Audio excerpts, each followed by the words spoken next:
Debate com Márcio Mota.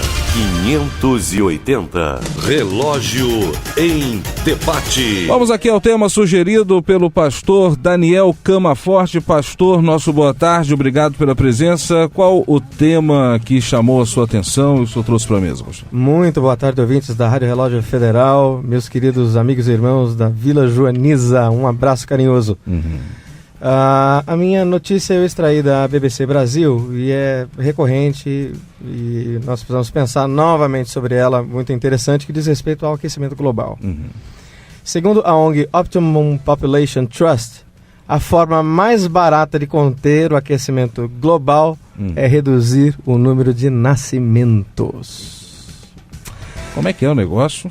Sim, segundo a Optimum Population Trust, a forma mais barata de conter o aquecimento global... desse nome em inglês seria o quê? Seguridade de população optimizada, ao pé da letra. Okay, na verdade, eles já estudam em cima disso. Exatamente. Né? Então seria uma ONG... por isso que eu perguntei. Que pesquisa exatamente a questão da natalidade em termos mundiais, globais. Mas é interessante porque o estudo diz que até 2050... o planeta precisa reduzir em 60% as emissões de CO2.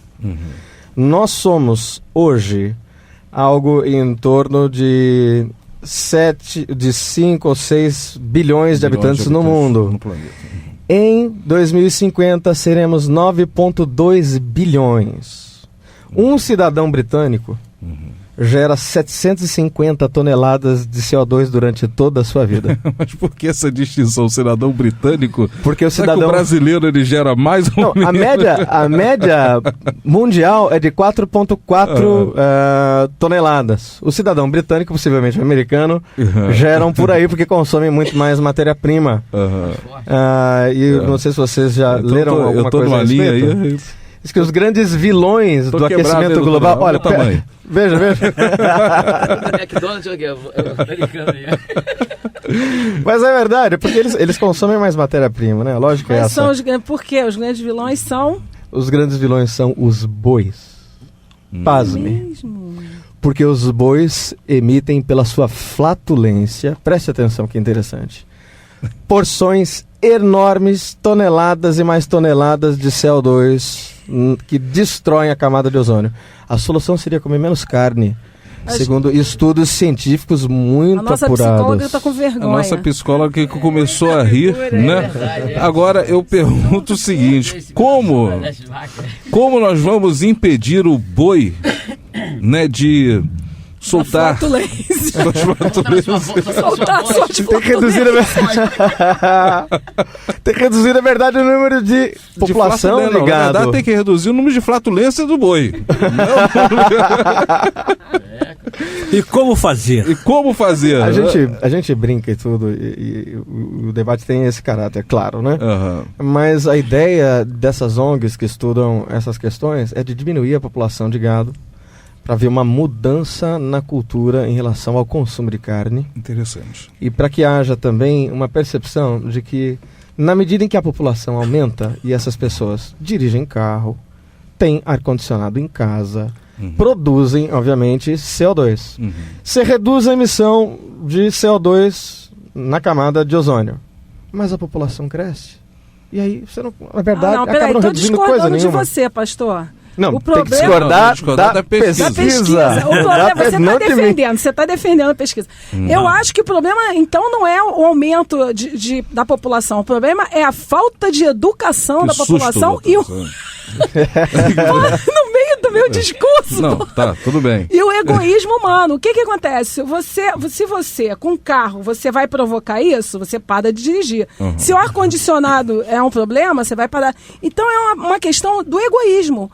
O ser humano acha o seguinte, a gente agora, eu em 2050 vou estar não vou estar, porque 94 anos, né? Quem sabe Deus... Você chega lá, Lila, que isso, vai chegar. Então, mas o que você pensa? A maioria das pessoas, eu não, graças a Deus, mas muita gente pensa o seguinte, até lá eu não estou vivo. Quando tudo acontecer, eu não vou estar aí. Então, o ser humano é egoísta. Eu acho que o problema é uma questão de educação, Sem de dúvida. consciência, muito mais do que a natalidade. Acho que muito mais do que educação, é preciso que haja uma profunda mudança na nossa cultura. Raízes culturais precisam ser transformadas profundamente. Até mesmo a questão da carne, né? Já é comprovado que certeza. faz tão mal. E todos nós aqui, eu acho que gostamos Adoramos. de uma churrascaria, não é verdade? Adoramos. Eu Alguém não aqui? sou muito adepta, pouco não. Vamos virar pra você. Há pouco tempo nós cantávamos aí 90 milhões em ação, hoje é 200 milhões, não é isso? Há pouco tempo, então. 90, 200 Olha só o milhões. problema aí. É Tem complicado. um dado também sobre essa questão de consumo energético na produção de carne e de vegetais. Uhum. O consumo energético, né, em equipamentos e tudo do gado é muito alto em relação às plantações.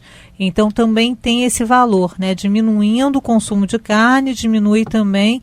E aí, não, gera desemprego, dificuldades, mas a gente tem outras coisas que a gente pode estar investindo aí, né? É uma questão de se mudar a cultura, como o pastor falou. Por isso que eu digo nós, porque uma das coisas que eu mais detesto é a hipocrisia, né? E eu não posso dizer vocês, porque ontem mesmo eu vi de uma churrascaria e fiz uma Lógico. coisa que eu não costumo fazer, que é uma churrascaria à noite, né? Saí da igreja e eu fui junto com um pastor amigo, tal, nós fomos à churrascaria. Mas a gente percebe a churrascaria cheia, né? E se continuar comendo tanto boi assim, gente, Olha, vai ser complicado, né? O meu irmão contou a história de um pastor africano. Ele foi recebido aqui no Brasil por uma equipe de pastores e eles foram à churrascaria. E ele, ao entrar na churrascaria, escandalizou-se de tal forma que perdeu a fome e disse: não é possível que vocês estejam desperdiçando tanto alimento, enquanto no meu país tanta gente esteja morrendo de fome. É disso que nós estamos falando. Se consome muita carne em certos A países. ideia do consumo consciente. Em outros né? países não se consome nada. Absolutamente nada. nada. Aqui a gente compra uma dúzia de banana e na África você tem direito a comprar uma fruta, escolher uma fruta, uma banana, né, ou uma maçã, ou alguma coisa por dia, né, o limite por pessoa em alguns lugares da África. Né? Quantas coisas vão para o lixo hoje aqui, né? Então, quer dizer, a gente está tendo dificuldades, aterros Mas sanitários. o Brasil é o lixo mais rico do mundo. Exatamente, a coisa está sendo muito complicada nesse sentido. Eu sempre coloco quando o garçom, Vira pra você. Estou pagando a conta na churrascaria, eu falo, garçom, eu tenho ali 5 cachorrinhos ali nervosos, dá pra você dar um pouquinho de carne? Aí ele bota aquelas carnes inteiras, sabia? Eu falei, meu Deus, isso aqui, o que houve, gente? Galinha inteira. Aí eu fico horrorizado com aquilo ali, é uma pena, sabia? Você deve então sempre uma quentinha pro seu cachorrinho. Com certeza. Mas E é às vezes o cachorro fica com fome, porque é coisa inteira, meu. Vou fazer o quê? Mas olha, são atitudes. O cachorro fica com fome por quê? Depois ele diz que você é pão duro, Márcio. Pois é. Eu não estou Você- deixando estragar. Maestro! Juíza. Olha, eu não estou deixando estragar aquela comida. É um crime aquilo ali, entendeu? Olha só, Aquela presta, coisa Ruth inteira, Naldo gente, Mofato, isso. ele vai à churrascaria, pede Quentinha 5 pro cachorro. quentinhas pros 5 cachorrinhos dele, chega em casa, abre a alimenta quentinha e durante um fala mês. assim, não, essa comida aqui Show, você perdeu. não tá? dá não. Lamento Tupi, mas você não vai ver essa comida, não. Vamos ao nosso próximo tema. Debate com Márcio Mota. 580. Relógio em debate.